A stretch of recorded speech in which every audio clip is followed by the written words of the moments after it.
ये चल रहा है अधिक मास और शास्त्रों की माने तो अधिक मास बहुत महत्वपूर्ण है क्योंकि ऐसा माना जाता है कि इसमें भगवान कृष्ण की पूजा करने पर उसका फल कई गुना मिलता है।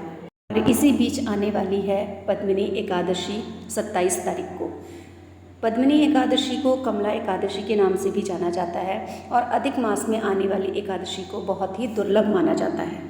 कहा जाता है कि अगर हम इस एकादशी को व्रत रखते हैं तो इस व्रत को रखने से लक्ष्मी की प्राप्ति होती है और भगवान विष्णु बहुत प्रसन्न होते हैं।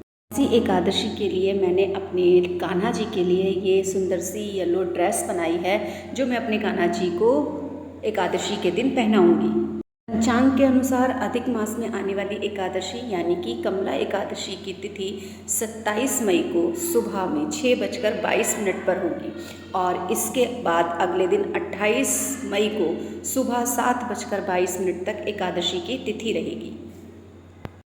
मान्यता है कि कमला एकादशी का व्रत करने वाली स्त्री और पुरुष को कई गुना फल की प्राप्ति होती है। कमला एकादशी का व्रत करने वाले व्यक्ति की आर्थिक स्थिति भी अच्छी होती है। इस दिन भगवान विष्णु के मंत्र जाप करने से कई गुना फल की प्राप्ति होती है। इस दिन सुबह जल्दी ब्रह्म मुहूर्त में उठें और भगवान विष्णु के मंत्रों का जाप करें। हम आपको बताते हैं कि कहाँ पर पूजा करने पर पुराणों के अनुसार कितना फल किस जगह पर मिलता है। पद्म पुराण के अनुसार इस दिन घर पर भगवान विष्णु का जप करने से 1 गुना फल प्राप्त होता है, जबकि नदी के तट पर दूना, गौशाला में जप करने पर सहस्र गुना, अग्निहोत्र गृह में 1100 गुना, शिव जी के मंदिर में, तीर्थ में, तुलसी के समीप बैठकर मंत्रोच्चारण करने से इसका फल कई गुना बढ़ जाता है।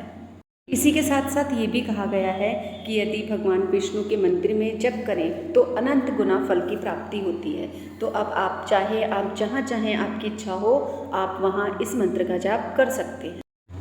पद्मिनी एकादशी के दिन पूजन का ब्रह्म मुहूर्त सुबह 4:03 से 4:44 तक रहेगा। सर्वार्थ सिद्धि योग सुबह 5:25 से सुबह 5:56 तक रहेगा। शाम के समय पूजन का शुभ समय शाम 7:12 से रात 8:13 तक रहेगा। इस एकादशी के व्रत का पारण 28 मई 2026 को किया जाएगा। व्रत पारण का शुभ समय सुबह 5:26 से सुबह 7:56 तक रहेगा। पारण तिथि के दिन द्वादशी समाप्त होने का समय सुबह 7:56 तक है।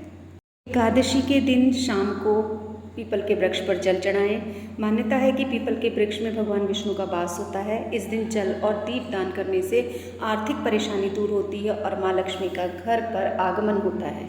कहा जाता है कि भगवान विष्णु की पूजा करने से कई गुना फल प्राप्त मिलता है और आपके सारे कष्ट दूर होते हैं। इस दिन पूजा कैसे करनी है ये हम आपको बताएंगे अपने नेक्स्ट वीडियो में। तब तक के लिए बाय बाय।